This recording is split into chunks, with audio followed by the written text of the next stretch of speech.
১৯৭৫ সালে রাজনৈতিক পট পরিবর্তনের পর দেশে দেখা দেয় সংকট। এরপর সেপাই জনতার একতায় বীর মুক্তিযোদ্ধা জিয়াউর রহমানের উপর দেশ শাসনের দায়িত্বভার অর্পিত হয়। ১৯৭৮ সালের জুনে প্রত্যক্ষ নির্বাচনে প্রেসিডেন্ট নির্বাচিত হন জিয়াউর রহমান। তিনি ফিরিয়ে দেন গণতন্ত্র, সংবাদপত্রের স্বাধীনতা, অর্থনৈতিক মুক্তি ও জাতীয় ঐক্য। এরই ধারাবাহিকতায় ১৯৭৮ সালের ১ সেপ্টেম্বর জিয়াউর রহমান গড়ে তোলেন বাংলাদেশ জাতীয়তাবাদী দল বিএনপি।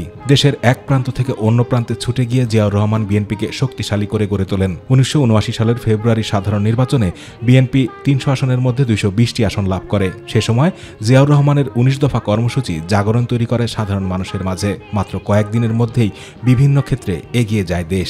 এই গ্রামের প্রত্যেকটি লোক, মেয়ে লোক কাজে ব্যস্ত থাকবে, মেয়েরা ঘরে কুটির শিল্প করবে এবং তাদের পরিবারের আয় বৃদ্ধি করবে। কিন্তু ১৯৮১ সালের ৩০ মে চট্টগ্রাম সার্কিট হাউসে বিএনপির প্রতিষ্ঠাতা প্রেসিডেন্ট জিয়াউর রহমান কুচক্রী সেনা সদস্য কর্তৃক নিহত হন। স্বামীকে হারিয়ে ২ সন্তানকে নিয়ে যখন নতুন করে বাঁচার স্বপ্ন দেখছিলেন, তখনই দলের হাল ধরতে হয় জিয়াউর রহমানের সহধর্মিণী বেগম খালেদা জিয়াকে।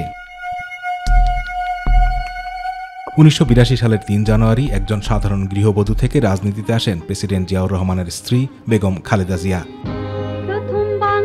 ১৯৯০ সালে বেগম খালেদা জিয়ার নেতৃত্বে স্বৈরাচারী এরশাদ সরকারের বিরুদ্ধে সরকার পতনের এক দফা আন্দোলনের ডাকে দেশের মানুষ রাজপথে নেমে আসে। ফলে এরশাদ ১৯৯০ সালের ৬ ডিসেম্বর ক্ষমতা ছাড়তে বাধ্য হন।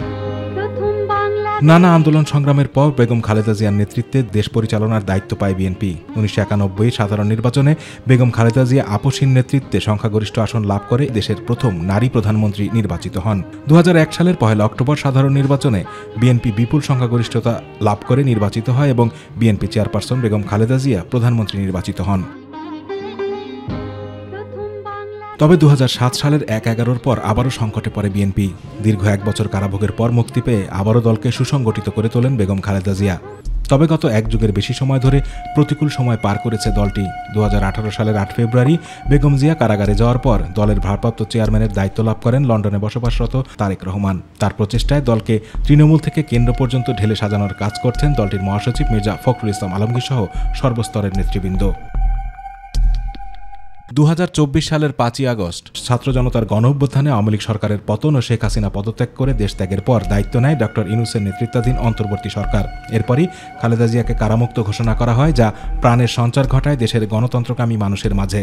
দেশের পরিবর্তিত পরিস্থিতিতে বর্তমানে বিএনপি সাংগঠনিকভাবে বেশ তৎপর। তারাও চায় দেশের রাজনৈতিক ও কাঠামোগত সংস্কারের পর একটি সুষ্ঠু নির্বাচন। দেশের মানুষও প্রত্যাশা করে অন্যতম বৃহৎ রাজনৈতিক দলটি সুস্থ ধারার রাজনীতি সুসংগঠিত করবে। আতিকুর রহমান তিতাস, মাই টিভি।